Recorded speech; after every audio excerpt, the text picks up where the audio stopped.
You feel it before you understand it.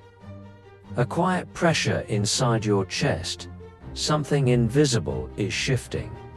Not outside the world, but deep within you, where silence once lived. You were never taught to name this feeling, because once you do, control becomes impossible to maintain. They told you every war looks the same. Explosions, enemies, borders, but this one leaves no ruins. Only exhaustion. You wake up tired even after sleeping.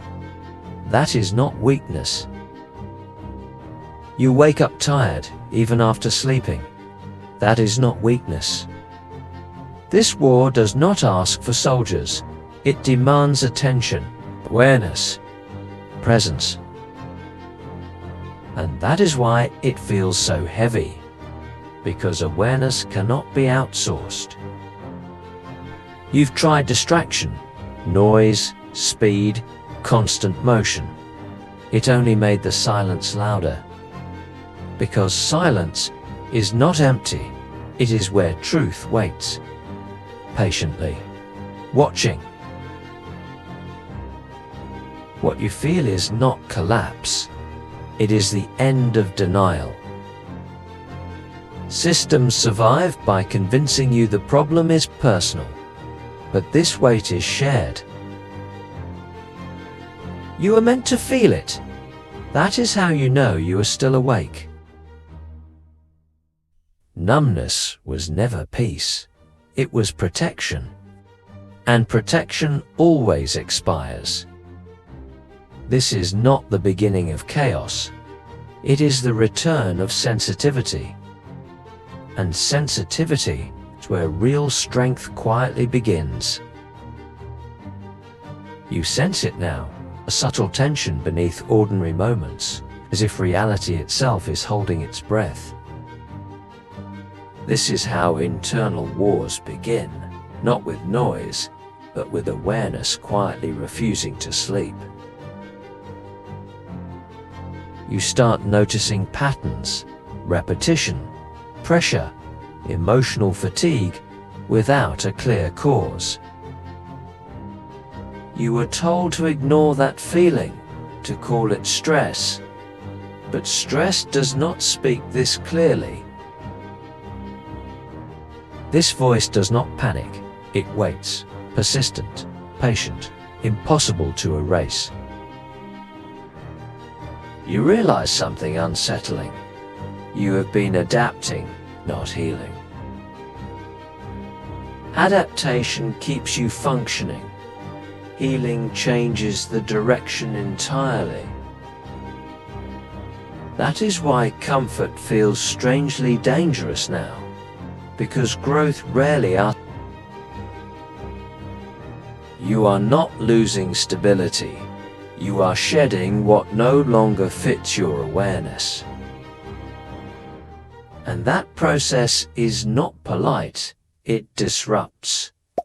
It interrupts older. You may feel alone in it, but this experience is widely shared, quietly.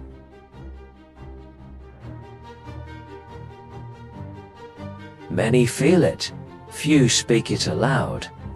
Silence has become the common language. Because naming the war changes everything. Once named, it can no longer hide. This is not about fighting harder. It is about seeing more clearly, too, and choosing differently.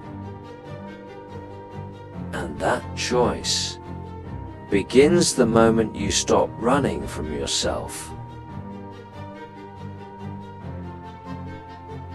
Running was never the solution.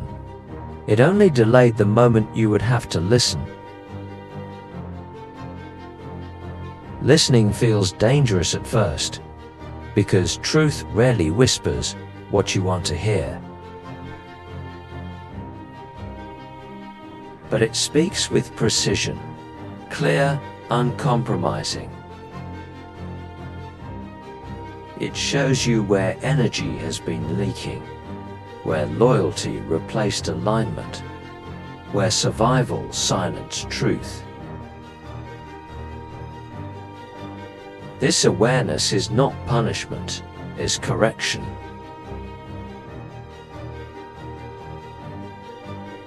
Correction feels uncomfortable because it interrupts familiar patterns of self-betrayal. You were trained to endure, not to question.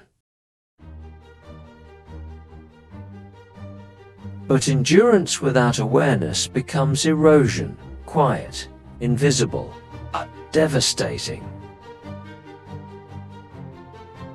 You are noticing the cost now. That noticing is the turning point. Not because the war ends here, but because it changes form. From resistance to responsibility.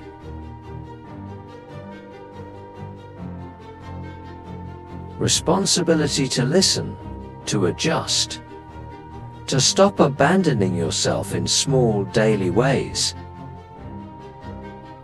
This war ends differently for everyone, but it always begins the same way.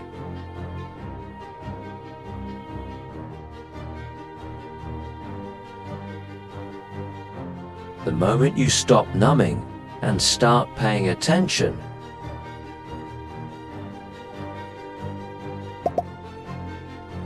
because this war was never meant to destroy you. It was meant to wake you up.